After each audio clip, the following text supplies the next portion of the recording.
Isa sa mga bagay na hindi ko namalayan hanggang sa ako ay pumasok sa ministeryo ay kung gaano kalaganap ang pagmamataas at inggit sa mga mananampalataya at nakalulungkot man maging sa mga leader at mga ministro. Maari mo bang ibahagi ang iyong pananaw tungkol sa pakana ng dyablo upang mahikayat ang mga tao na tanggapin ang pagmamataas at inggit? Isa sa mga bagay na hilig gawin ng dyablo ay ilihis ang ating mga mata mula sa sarili nating karera. Halimbawa, habang tumatakbo ako sa karerang ibinigay sa akin ng Diyos, inililihis ako ng dyablo upang tumingin sa iyo at pagmasdan kung paano mo tinatakbo ang iyong karera. Kapag nakita niyang umuunlad ka, pinagpapala ka at nagtatagumpay ka sa Diyos, bubulungan niya ang isang tao. Bakit hindi ka maging katulad niya? Nagsakripisyo ka rin naman. Bakit wala ka nang meron siya? Bakit hindi ikaw ang nasa malalaking stadium? Bakit wala kang mga aklat? Bakit hindi ikaw ang napapanood sa telebisyon? Mas magaling ka kaysa sa kanya. Mas marami kang alam na kasulatan. Mas matagal ka nang naglilingkod. Bakit siya ang itinataas? Bakit siya ang tumatanggap ng napakaraming pagpapala samantalang napag-iiwanan ka?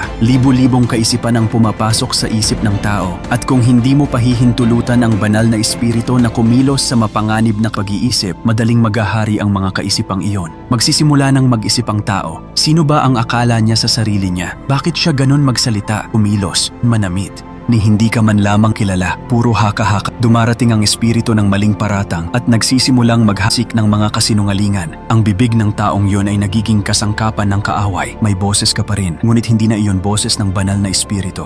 Ganito kumikilos ang dyablo sa isipan ng tao. Bakit hindi ka katulad niya? Bakit siya ang inaangat? Bakit siya ang pinagpapala? Bakit siya ang may aklat? Dapat ikaw ang may aklat. Madalas nating pag-usapan ang alibughang anak na umalis sa kanilang tahanan. Ginawa niya ang kanyang ginawa, mga pagkakamali, ngunit sa huli ay nagbalik siya. Ang higit na mapanganib ay hindi ang alibughang anak, kundi ang relihiyosong kapatid na nasa bahay. Palagi siyang nasa tahanan, palagi siyang nasa simbahan, ngunit siya ang may galit, inggit, at paninibugho sa kanyang puso. Nang bumalik ang kanyang kapatid, hindi niya ito kayang ipagdiwang. Nang tumugtog ang musika, hindi niya man lamang nakilala ang pagsambang nagaganap. Sa halip na suportahan ang isa't isa tulad ng ginagawa natin ngayon, mas marami kang nagawang mas malalaking bagay kaysa sa akin at mas matagal na akong naglilingkod kaysa sa iyo. Nagagalit ba ako? Hindi, masaya ako. Ipinagdiriwang kita. Magkakampi tayo. Sige lang, Catherine Crick. Magpatuloy ka. Durugin mo ang mga gawa ng dyablo. Gawin mo ang ipinagagawa sa iyo ng Diyos. Ipagmalaki ka nawa ni Hesukristo na siyang tumawag sa iyo. Iyan ang ginagawa ko.